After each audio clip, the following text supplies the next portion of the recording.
The following podcast is a mass media production. Hey, this is Chad Namiro. And I'm Kelley Namiro. Welcome to the Balancing Chaos podcast, A lifestyle podcast where we will interview guests about wellness, business, and just about everything in between. Our goal is to help you develop a lifestyle that promotes health, wholeness, and success. Through our conversations, we hope to inspire you to live a beautiful, full, and joyful life as you navigate balancing the chaos. We hope you enjoy.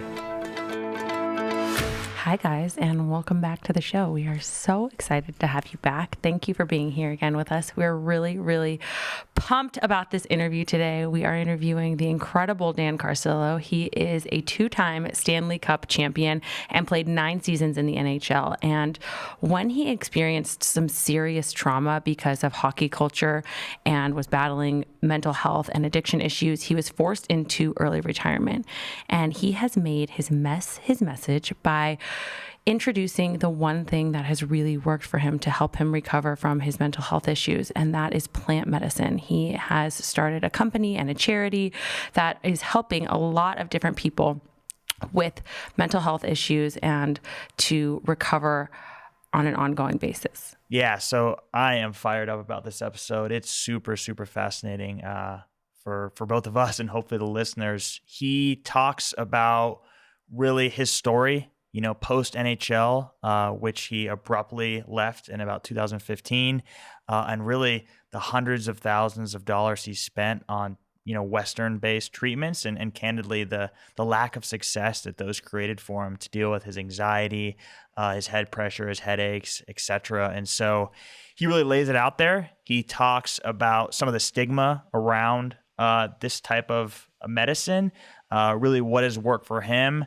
and the massive implications of who this could be helpful for, whether it's ex-athletes with CTE, veterans who have served, or just people who generally are struggling with anxiety, depression, etc. And so it's a really fascinating episode, and he talked about the science, the decriminalization of it, and just kind of the legal standing as well. Yeah, so Chad and I are really big proponents of mental health. We believe that it's not spoken about enough. So we hope that if you or someone you know is struggling with mental health, that this episode is inspiring. It's something that we want to bring to the podcast more and to help people become more aware of it, because it's something that to some degree or another, I really believe all of us struggle with. So we hope you enjoy this listen. Looking for the trusted resource for luxury Las Vegas real estate? The Ivan Share Group is the expert in the Las Vegas luxury real estate market, specializing in high-end homes and luxury high-rise properties. The Ivan Share Group is a dynamic team of leading real estate experts dedicated to client satisfaction. Their extensive expertise in Las Vegas and Henderson allows them to help luxury homebuyers find their dream homes no matter what their needs are. They're dedicated to helping you buy, sell, or invest. Contact Ivan and his team directly at 702-315-0223 or visit www.isluxury.com to learn what they do differently. The Ivan Share Group is luxury and your trusted resource for luxury Las Vegas real estate. Welcome, everyone, to the Balancing Chaos podcast. This is Chad and my wife, Kelley. We are very excited to have our guest today, Dan Carcillo, who we've been chasing down for a few months now. He's a busy guy, more formally known for his 9 seasons he spent in the NHL, 2 of which he won a Stanley Cup in, and then more recently been a huge advocate and champion for mental health, specifically related to CTE and post-concussion syndrome, and specifically around some of the treatment methodologies with psilocybins and psychedelics. And so just watch the HBO documentary. I think that's the most recent thing you've done. Maybe that's a good place to start, man. That was an awesome segment. Thank you. Yeah, good to be here with both of you. And we've got my little girl here. Hi. Say hi, I know what that's like. Yeah. But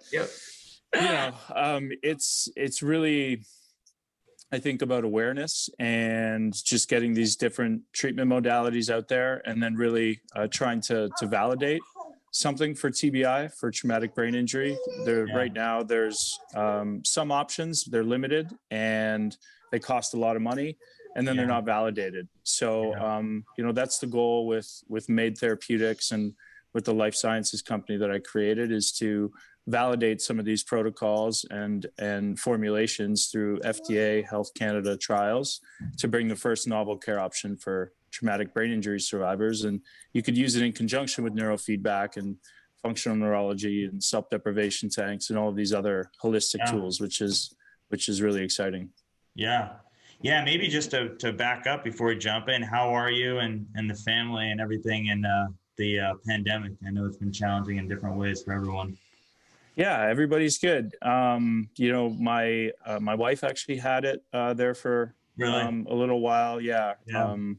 My mother-in-law, she got pretty sick actually. But they're on the other side of it. And just, they're on some of this made plant health formulations that just help with, they're just antiviral, antibacterial, functional mushrooms in general, and CBD just helping with inflammation of not only the lungs, but, just helping to uptick our immune system and regulate our homeostasis. And it's exactly what you need to fight off a virus. And so they're coming around, and I got 3 healthy, beautiful children. So I can't really complain, and they're ripping around as well. And, we're just wrapping up like our seed raise for this company. And it's great getting on investor calls and having them be a part of it. But everybody understands, I think everybody's trying to manage and do their best. Yeah, for sure. Everyone's at home. Everyone, many have kids at home. We have an 11-month running around here somewhere he can't quite open doors yet, but in due time. For those of our listeners who don't know you or your brand, how did you get from hockey into this plant medicine healing journey? Can you kind of walk us through that so people can get to know your story a little bit better? Yeah, of course. So I played 9 years in the NHL, 12 years professionally, and I was forced into early retirement due to post-concussion syndrome after my 7th diagnosed concussion in 2015. I was only 30 years old, and I just recently, before making that decision, watched a really good friend pass away, Steve Monador, and he had 19 diagnosed concussions in the league and was found to have a lot of extensive and florid CTE found on his brain. So I saw a lot of the same symptomology in myself. My son was just recently born, and that coupled with the symptoms of the 7th concussion and where I was in my life, I just made a decision to walk away. And then that kind of started this journey on trying to recognize and diagnose and then treat these mental health complications that came along with post-concussion syndrome and these other symptoms like light sensitivity, slurred speech, headaches, head pressure, short-term, long-term memory loss, concentration issues, impulse control issues, insomnia, loss of appetite. So just a whole host of symptoms that, eventually after 4 years of trying these treatments and $200,000 in the hole, grew into anxiety and depression and ultimately suicidal ideation, because I tried everything for the better part of 4 years, researching a lot of medical papers, reading a lot, changing my diet. And for whatever reason, some of these treatments would last for a month, but they wouldn't carry me through. And I was always tracking with brain scans, so with QEEGs every 6 months. And I did one 14 months ago. Again, I'd spent about $200,000 over 4 years, a lot of time, a lot of energy, and I got it back with still a lot of abnormalities. So that sent me into the darkest place I'd ever been. And that's actually where a former teammate reached out, and I took the plunge and went to a farm to learn about CBD genetics and functional mushrooms, and ended up getting introduced to a big psilocybin ceremony. And it really saved my life. I woke up the next morning just feeling different, helped to break up a lot of the destructive thought patterns that I was caught in with post-concussion syndrome, helped to change my perspective of the injury, helped to, reconnect me back with my wife and kids, and took away my light sensitivity and slurred speech over time. And 6 months in, I took another QEEG, And I got it back for the first time with no abnormalities. And I was just blown away. So then I started to, really get connected in the community, to Decrim Nature, to Dr. Bronner's, to Heroic Hearts Project, a 501c3 connecting veterans with psychedelic therapies. And, met a bunch of people at some MAPS events and at SOAP in Pittsburgh, and really just started to, number one, farm CBD. I did 750 plants last year and then 3,000 this past summer, and built out Made Plant Health as a business, which is the functional mushroom and CBD company. And then as I was moving through, I just realized that this protocol, I wanted to be on it for at least a year. Yeah. So it's been like 14 months now, but I started to, in the background, just put pieces of the puzzle in place to actually make this a reality, which the reality is it's a Schedule 1. And the only way to bring this to light as a novel care option right now, as I see it, to help TBI survivors in the quickest manner possible, is to go through these FDA and clinical trials and prove out what worked for me, and what I've seen work for hundreds of others over the last 14 months. So that's kind of where we're at. That's a high level overview of the path, and just feel really blessed to still be here, number one, and grateful for everything that I've been through, and really just has set me up for this moment. So couldn't be happier. Yeah. That's so awesome that you're bringing what has worked for you to other people, or, trying to. It's such a beautiful thing when you can share and create this awareness for a community of other people. So that's awesome.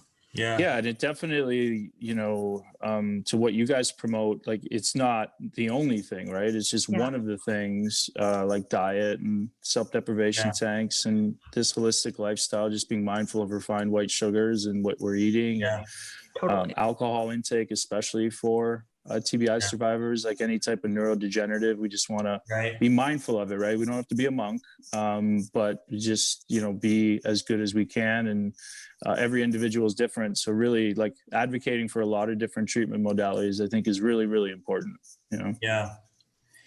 So I we'll get into a lot of the recent legislative wins, which I think is, I'm sure you would agree, great steps forward and kind of the decrim path.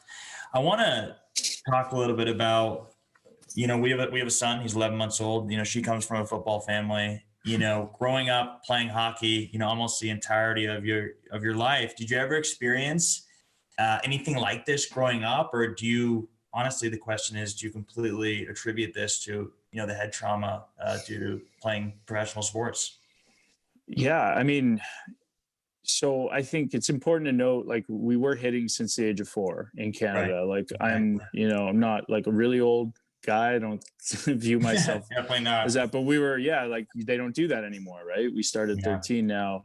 So, I just think, when I saw some serious problems start happening was when I was in junior with all the emotional hazing trauma stuff that we went through. And then I never had any concussions there, and I only had the concussions in the NHL, and each subsequent one I could now go back and pinpoint that there's definitely signs that were going on, right? That I was trying to mask. There was, addiction.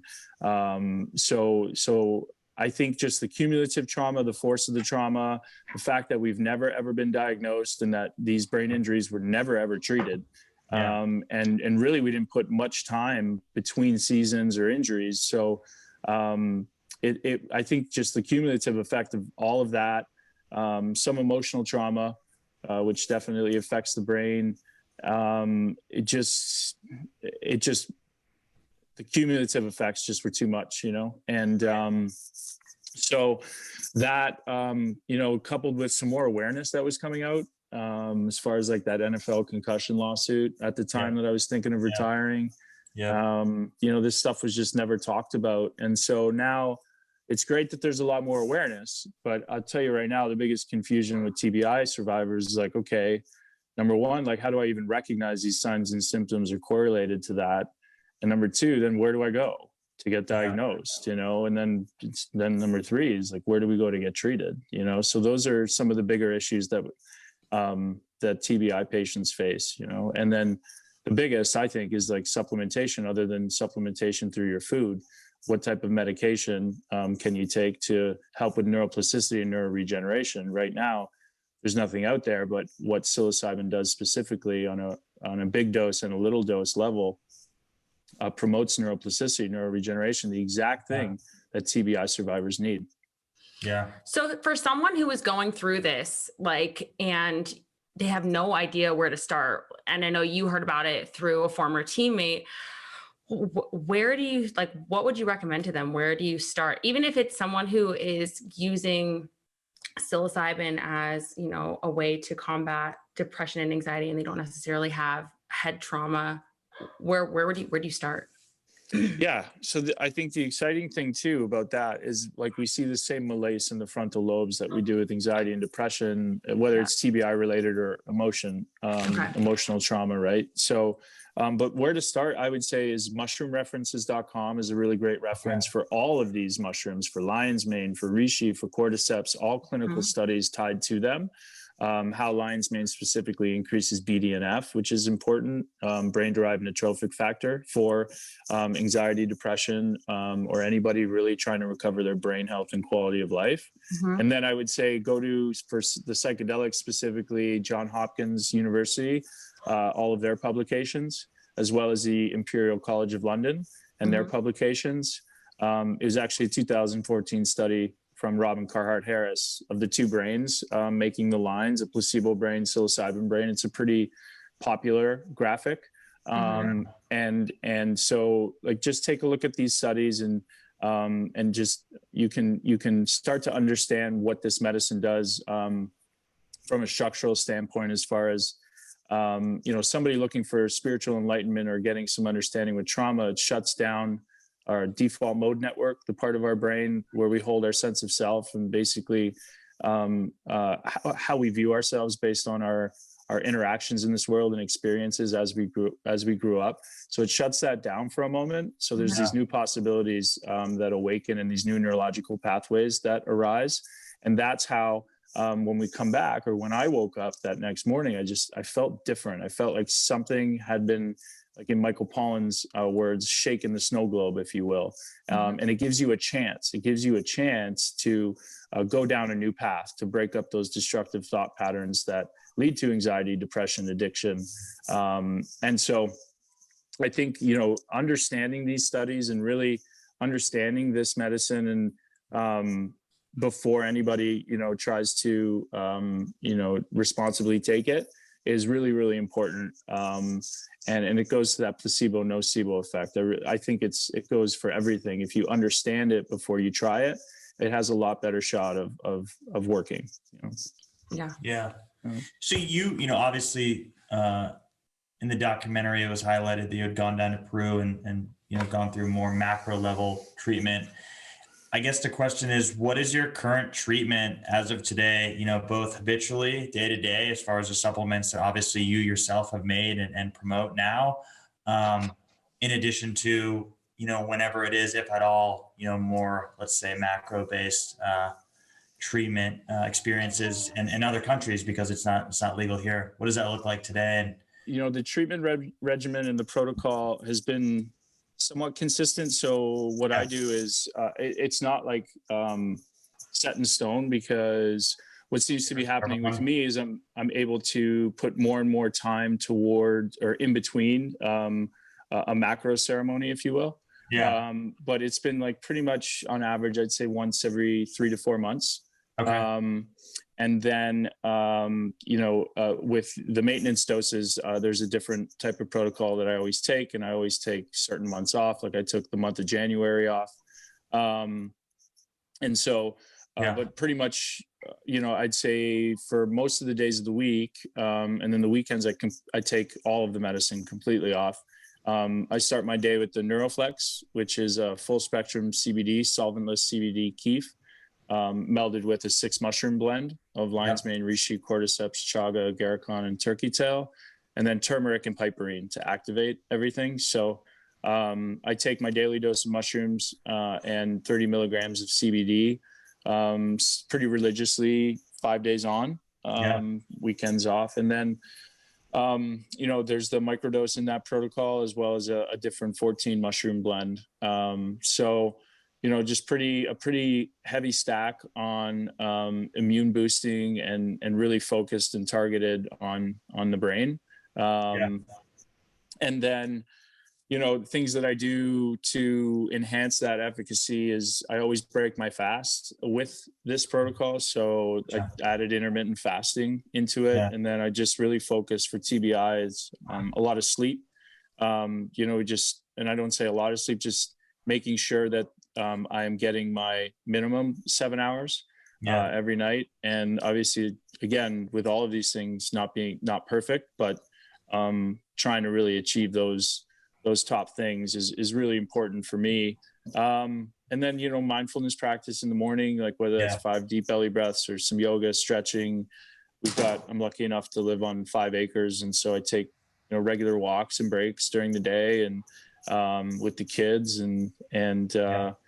just being mindful in the mornings, I think is really important, and like assessing how I feel. And that's what the medicine really helps allow us to do, is become the observer. So it gives us like these new possibilities, but also makes you more patient in certain situations where you'd have these heightened spikes of emotion, and you're able to observe. And so, again, like with my symptomology, with my depression or anxiety, it was always came in the form of isolating. Right. So if I wouldn't call people back, and then oversleeping and undersleeping. So if I see any of those two things starting to creep back into my life, I don't just run to the medicine cabinet and grab a big dose. It's, I view it, I look at it, I ask why it's there, and then I try to figure it out. And for whatever reason, for example, my last ceremony was almost 6 months ago, so and I continue to feel really, really good. From a structural standpoint, I think it's important to keep introducing the medicine on a non-hallucinogenic or sub-perceptual level, because that's what I need, is structural healing, right? Not just spiritual in 5 hours, right? It's over a longer period of time. So I love that. First of all, the medicine, that you say that you take 5 days a week, is that mixture of mushrooms that is so anti-inflammatory, because so much of the mental issues that we have, whether it's anxiety or depression, comes from certain sort of inflammation that's going on in the body. That's where many health issues arise. And that's why when I have clients that I work with, I try to prescribe them that mixture, not that specific mixture, but certain mushrooms, and turmeric is so great to activate it. Can you talk a little bit more about how that helps to support immunity and anti-inflammation, those types of things? Because I think you're more of an expert on it than I am, for sure. Yeah. So with CBD specifically, it activates the endocannabinoid system, which we all have, and receptors in our brain, and just helps to, specifically for me, for TBI. So the US government has patents that they took out on all non-psychoactive cannabinoids, and they took it out in 2003 as antioxidants and neuroprotectants. So I saw that, and I just realized, number one, this could really work as far as protecting against further neurodegeneration. When you have TBI, cells die off, they secrete other chemicals that kill other cells. So really important for me, I have a neurodegenerative disease that runs in my family. So this makes me really, really, susceptible to it with my history of repetitive head trauma. So with the CBD, and then with the CBD, the way it's processed really responsibly, doesn't touch any solvents, grown with no pesticides, herbicides, comes right out of the field and gets tumbled into, and then we use the kief. It's really, really great on an anti-inflammatory and neuroprotectant level. And then if you add in things like lion's mane, that's really great for increasing BDNF. And then reishi, cordyceps, that have both been shown to increase energy and help with immunity and boost your immune system. I think a lot of the things that we're seeing today, everybody's kind of just waiting for something to protect them when they could be doing these things right now. I really encourage people to go to mushroom references and look at these specific, that's the big 6 usually, is lion's mane, reishi, chaga, agarikon, turkey tail. Okay. These are the ones that and cordyceps. These are the ones that like most people are using and that have most of the research on it. And so I just encourage people to go do your research and just know that, these mushrooms are in nature, they're antiviral, antibacterial.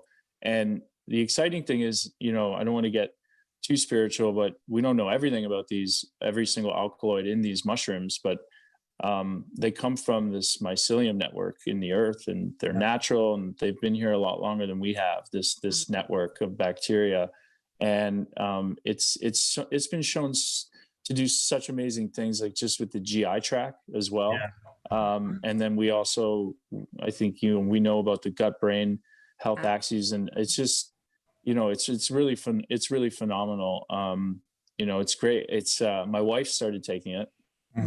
And she's like, oh, I don't want to take it anymore. It's messing with my stomach. I'm like, no, it's not messing with our stomach. It's telling us that we have an unhealthy gut, and that we need to fix it, and that it's helping. It shows you. That's what the amazing part of this medicine is. Like it triggers in you what's wrong, and it like it tells you, it brings to the surface when you first start using it. And it could really lead you on a really healthy path. So it's got its own inherent intelligence. It's really great.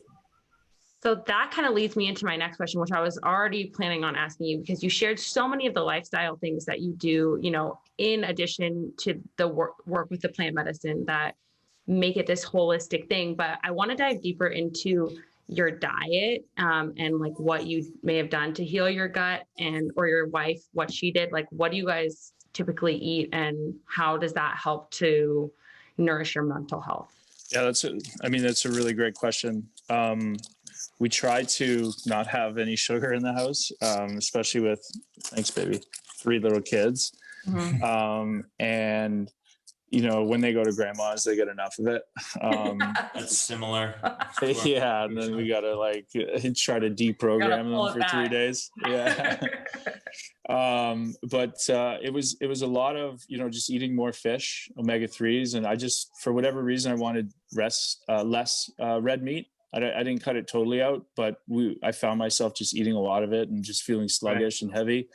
And really, like, the best thing that I did for myself is that intermittent fasting. When I started implementing that, especially before sleep, I woke up more energy. I use the mushrooms as a tool too, to even though I'm breaking my fast, essentially like extending it for another 3 or 4 hours. And just being mindful of, not cooking with any processed foods, eating a lot of fruit. And, this summer we did a bigger garden. So like trying to grow our own food as much as we can. I love that. That's awesome. Yeah. And just like, veggies. Yeah, I guess like, no Fruit Loops and stuff like that. Quickly pausing this episode of the show to let you know that my private one-on-one coaching container is now open. Over the course of 2021, I'm only going to be working with a small, select group of women to help them return to feeling like they're at home in their bodies, to help them lose resistant weight, to feel less anxious and more energized. My one-on-one coaching is truly for you if you're tired of feeling depleted, overwhelmed, bloated, or like you're just not enough. There's no magic pill or cleanse or detox that's going to work. You are really ready to make that commitment to yourself and create the habits that will lead you to hormonal balance and vibrant health. I'm here to help you get to the root cause and create meaningful change. If you're feeling called to work with me so that you can finally feel at home in your body, head to the link in the show notes to learn more. So maybe it's a good time to transition into like the legal advocacy side of everything. I think there's a lot that's gone on. I think there's been a lot of progress made as compared to even a few years ago, not just with psilocybin, but psychedelics and obviously marijuana. I want to get your thoughts on, where you think everything stands today. Obviously there are some relatively big wins in Colorado and DC recently, on one hand. And then I also want to hear your thoughts around, like, do you think there's still misinformation out there? Do you think there's still, I guess misconceptions about really the power of these drugs and what they can do for people struggling with these things. Yeah, I think we made some really great progress with Initiative 81, which is in Washington, D.C. I testified there at the Board of Elections, and Dr. Bronner and Decriminalize and everybody just came together. Melissa Lavisani, who offered her story, was amazing. And it was a real big team effort, and you saw over 70% acceptance, and that's huge. And so I think that the tide is starting to shift. I think that the messaging and people are really, awake to what happened with the war on drugs, and why there's so many people that are up in arms. And does it make sense for somebody to be in prison for 30 years for a nonviolent crime for a plant that a government looked at and said that's illegal because it comes out of the ground? And, same with these mushrooms, right? And so I think everybody's conscious to that. And then as long as we're really responsible with this movement and, and we continue to highlight science and do the good science that's necessary. And that's where, these psychedelic medicines are much different than cannabis. There won't be a recreational play. And that's why you see, this psychedelic industry and big pharma now starting to come in and invest in these companies being worth billions. And because it is really, really different. And so it's encouraging to know that the science will continue to lead the way, responsible use. But there's also other avenues that are, restoring our inalienable right, our human right, to work with these medicines and to grow them in a responsible way and take them in a responsible manner. And so, there's going to be people that want to stick to that. And then there's going to be people that want to go into a clinic and have essentially a white coat, take them through a ceremony, if you will, or guide them, a guided experience. And then there's going to be people that want to go to Native American land and do it that way and do it outside in nature. And then there's going to be over the counter. There's going to be prescription, where people are going to replace using, these full synthetic makeups, Adderall, Xanax, for various mental health ailments. And they'll start using these natural compounds, that have little to no side effect, great efficacy, safety. But again, we have to prove it out through the science. So, Initiative 109 in Oregon's been amazing with what the Eckharts were able to do there. And again, Dr. Bronner, MAPS, just everybody coming together, creating a framework now in the next 2 years for psychedelic assisted therapy. And so, you look at all these things and we look at the world and there's some really dark stuff out there, but then there's some really amazing things that are starting to happen. And rightfully so. Isn't it just, it's perfect timing, I think goodness and evil, it's always 50-50, and you can look at the climate of the world and then what's happening with these medicines and what we're waking up to with cannabis and these natural forms, these natural remedies, more holistic lifestyle, growing and more conscious. People are moving out of cities now, they're getting into houses and getting into nature. And so it's, I think it's always been a delicate dance, but it's really nice to see that shift because, you talk about the stigma and the challenge that we have. It's a challenge, right? And so that's why I think it's really important too for companies like ours to lead with education and to lead with this community building aspect, and not just I'm a CBD company, or take my mushroom, it's better than that one, or it's really about building this community around us that supports veterans and supports these different people from different walks of life that suffer from not only TBI but mental health complications, and points them into treatment right now, and the best case options, and then trying to add different types of treatment modalities once you get approval, and then you have a huge community of people that you're helping to uplift, so that's what MADE is all about. And that's what we're trying to build, I think it's so beautiful that what you're doing by educating people and showing them that there are options. It's not just this one thing. You can go see hopefully eventually go see a doctor and do this, or you could go, there are so many different options. I think that's so cool. But one thing that you touched on that I really want to highlight is something that I know I struggled with when I was in college was a little addiction to Adderall. And I know that a lot of girls who follow me struggle with that, or taking Xanax to fall asleep at night. And you were saying, like, you know, people who are dependent on that, they could use this as a more natural source of medicine and a way to feel better in their bodies. And I was wondering if you could kind of highlight the difference and the addictive nature of those synthetic drugs versus what you're doing with MAID. Yeah. So I guess I'll just leave it at this. Adderall's never been studied over for longer than 6 months by pharmaceutical companies, you know, and so they don't know the long-term effects. And we have, you know, families that I know that have their children on it for years. Right. So, and it's synthetic, and it does cause an unnatural chemical imbalance. It might fix one, but we don't know what it's doing to the other parts of our brain. And I just think that this medicine has been around, again, comes out of the ground, has been used for thousands and thousands and thousands of years. And you may hear people talk about it, maybe not in a pharmaceutical sense, but call it a technology. It is a technology because it's been formed into a technology because it's been used for thousands of years by Native Americans and indigenous people. Right. And in ceremony, they use fire, and they use drumming, and they use singing to take you through the experience. And so they formed this technology. And I just think it's really sacred. And I also think that, again, it has, not to get too spiritual, it has its own inherent intelligence.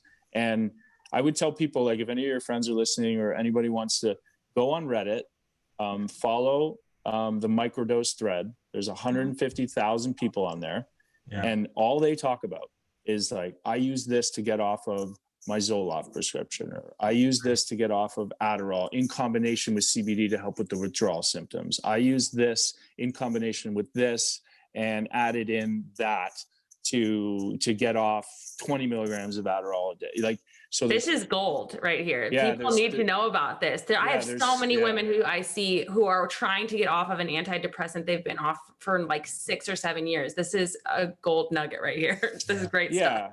Yeah. So I think, you know, there's resources out there. Yeah. And again, like, this is what we, instead of me just like continuing to point this stuff out through advocacy work and stuff, this is what we're going to bring in house. And we're going to have doctors that are going to be able to, you know, do the telemedicine with people and really make them a protocol. Obviously not right now with this active ingredient, but you can definitely use the CBD and the medicinal mushrooms right now to curb those types of withdrawal symptoms, and wean off, you know.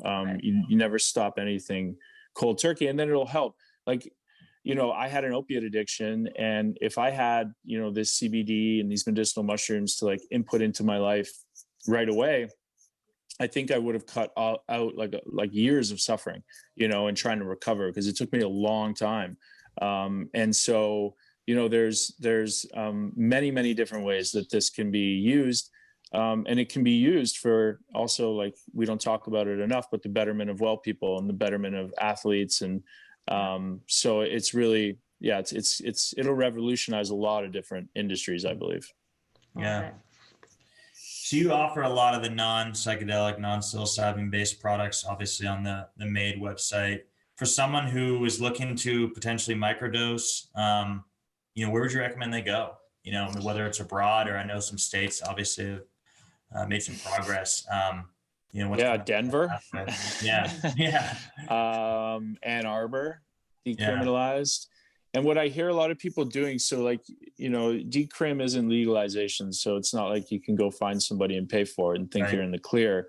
So what a lot of people are doing is setting up like barter programs. So like, come cut my grass and here you go, or, you know, trading, or, so again, you know, I really do believe, you know, there is an aspect to where, this medicine calls you, and if, you know, if you're going to find it, it's almost like it's going to find you, you know? And so, or like look into, you know, indigenous land that is governed under, you know, different law, and, or, you know, just in Canada, if you're in Canada, there's 30 now microdose companies that are online that you can buy microdoses from.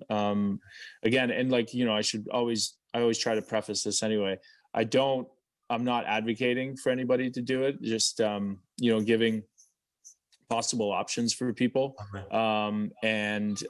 Because, in America, it is a Schedule 3 in Canada, so it's a little bit more lax.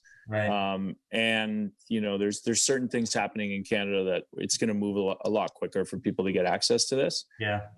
But like I said, I'd be remiss to save my life. I know it could save other people's lives. So just giving the people the options and then letting them make the decisions. Yeah. And then in terms of a lot of the work you're doing in Chicago, I know you got the Heroic Hearts Project. I know you have your own foundation, Chapter 5.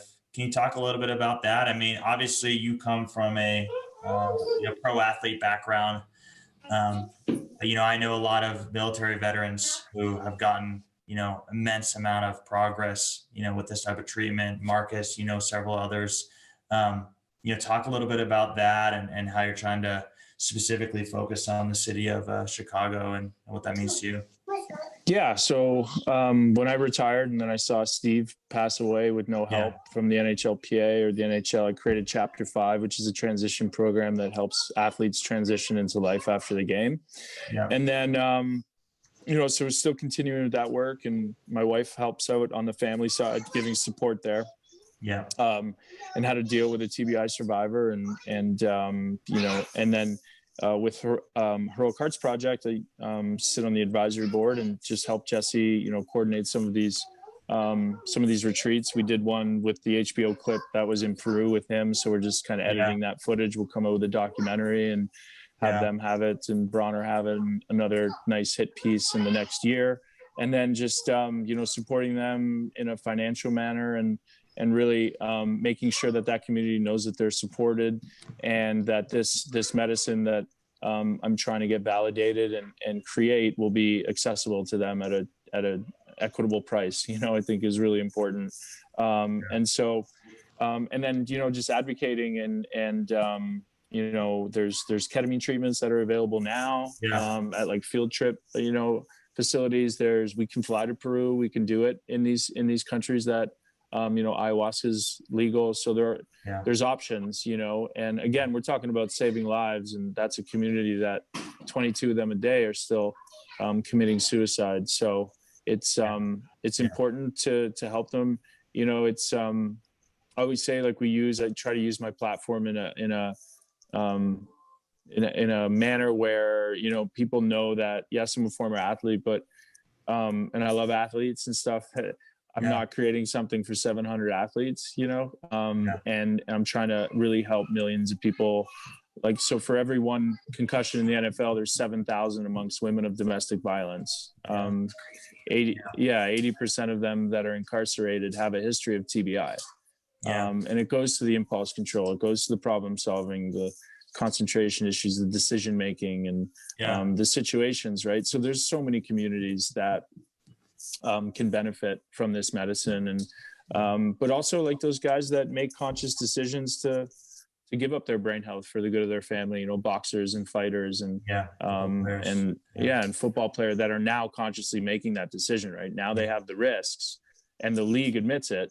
The NHL is still the last one to admit it, but the NFL, at least those guys know they're going in, they're sacrificing, but now they know too that there's preventative medicine, for increasing BDNF, stimulation of the brain, staving off dementia, which it's a parabolic curve we're all going to get.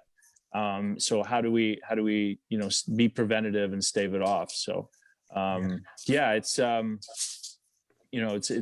it's an exciting little journey that I've been on for the last 14 months, and we'll try to help as many people as we can. That's what that was my goal, is just, and it still is, just try to help as many as we can, I think that's a beautiful thing. And especially right now in a pandemic, mental health is, I don't know if it's at an all-time low, but it's certainly, it's certainly very challenging for many across the world. And so, for someone like me who doesn't necessarily have a lot of head trauma, but I take a lot of the mushrooms we've talked about on the show every day. And, it's a noticeable difference. So I think there's a regimen for almost everyone, which is what makes it so interesting.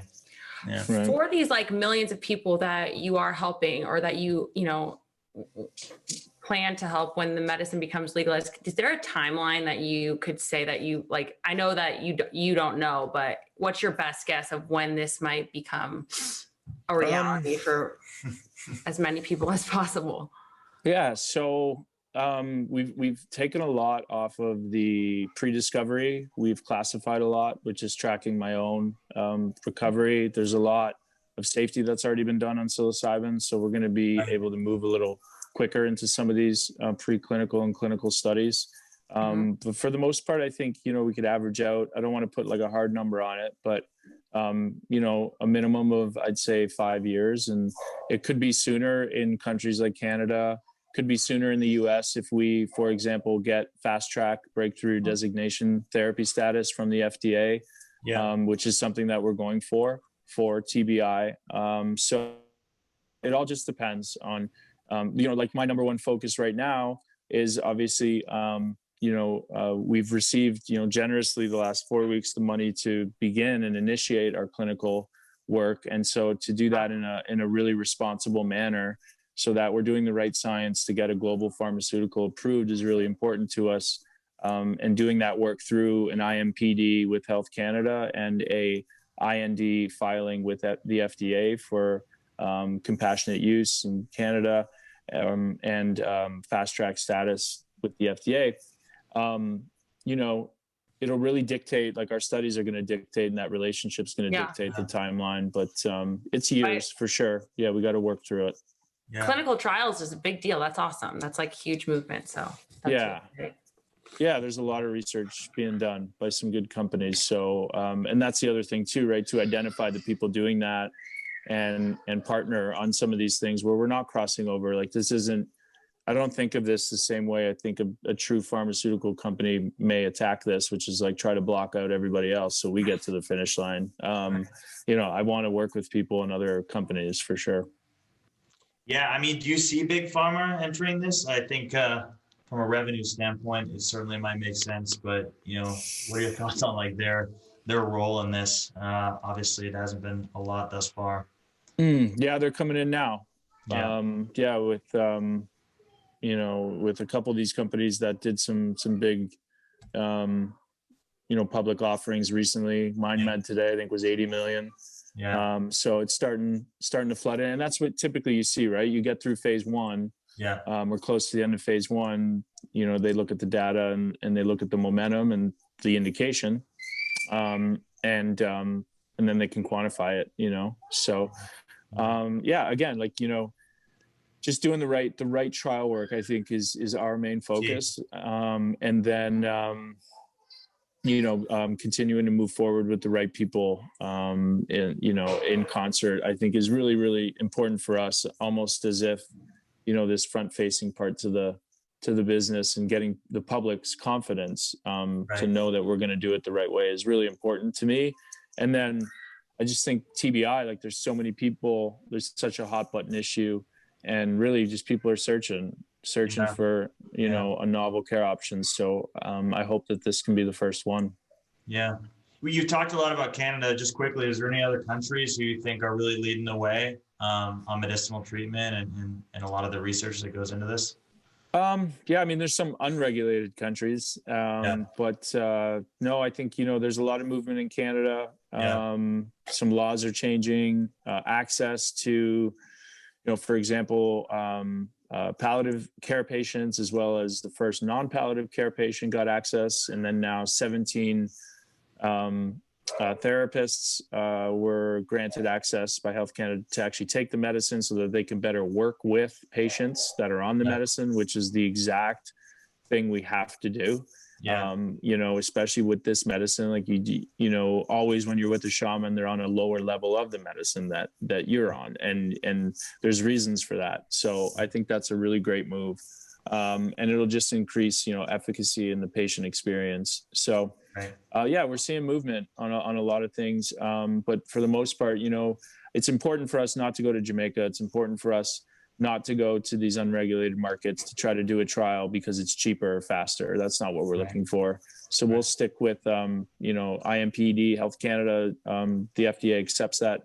And we'll also do some studies in the United States as well. So, yeah. Well, this is really life-changing work that you're doing, and we could not be more grateful. We have a couple of questions that we ask every single person before we wrap up, if that's okay with you. Cool. So I'll let Chad start, and then we'll kind of go back and forth. All right. So you talked a little bit about it, but what's your morning routine? I think this would be meditational practice. I'm a big believer in morning routines. I think it sets you up for like the success of the day. So for sure. Yeah. So I wake up, usually take 5 to 10 belly breaths. I'm usually getting kicked in the belly or the back by one of my kids. But just assess how I'm feeling in the morning and really just check in. Some stretches usually in the morning. Again, not perfect with it. Depending on how I'm feeling, sometimes I'll take a steam room.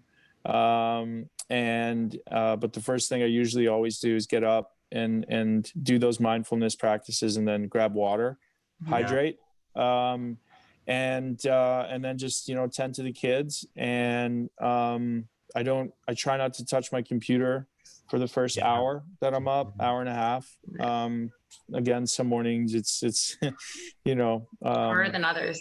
You're not able to stick to it. And then again, just like, the morning routine is really important for me, but it's a constant check-in. Like, so every hour, every 2 hours, being mindful of my energy and, and the kids too. Sometimes I'm home with the kids and trying to work, but also, wanting to be as present as I can and interact with them. When I do, I'm fully there. So those would be the main things. Yeah. Mindfulness and hydration. Two of my most important things. I agree. Okay. So what is the best thing that you've eaten this week? Best thing. That would probably be the salmon sashimi. Chad would love that. Love that. Oh yeah. Yeah, it was really good. I'll ask this next one because I feel like Chad would get uncomfortable. Definitely have a question for you. So if you were a color, Chad asked me. Yeah, right. If you were a color, what color would you be? Green. Heart chakra. Green. I love it. Nature energy. There you go. All right. What is on your nightstand? Any books you're reading, anything, probably a glass of water. The Body Keeps the Score right now. Okay. Yeah. It was recommended by like 4 people. And then I looked on my bookshelf and realized I had it. So delving into that right now. Awesome. Yeah. If there is one resource, I think you gave a good one earlier, but if there's one other resource or anything that has helped you get into the work you're doing, what would be a resource that you would give our listeners to go and check out after this podcast? I think I'd say, mushroom references, definitely. Johns Hopkins University, definitely. Imperial College of London. And what else? Maybe some other names, just names of notable people. Terrence McKenna, Alan Watts, like on the spiritual side of this medicine. Paul Stamets, he's doing really great work. Yeah. Those names and references for sure should get people started. And where can our listeners find you? Website, Instagram? So you can find me, madeplанthealth.com, on Instagram, Daniel Carcillo 13, on Twitter, Carbon 13, LinkedIn, LinkedIn, Daniel Carcillo. Awesome. And Facebook, same thing. I might have to change that name. I don't know. It's we'll see. It's an ode to the old hockey days. I love it. Yeah, it reminds me of like the person that I became. So I don't know. I like hanging on to it. I like it. Totally, man. Always be reminded of your journey. Well, thank you so much, man, and we appreciate everything you're doing out there for all the things that you care about. So it's great, and I think our listeners will really enjoy it. Yeah, everyone's gonna love this one. So thank you so much for your time. We so appreciate you, and we'll have to have you back on next season. Yeah, for sure. Thank you. I thank you guys for having me. The kids actually they were pretty good. They were good. Yeah, you're lucky. Well, go spend time with your family, man. Thank you so much. Okay, thanks, buddy. Have a good night. Bye. All right. Hey, thanks for listening. Please make sure you rate, review, and subscribe to the podcast. You can also connect with us on social media at Wellness by Kelley. Drop us a DM for who you want to hear from.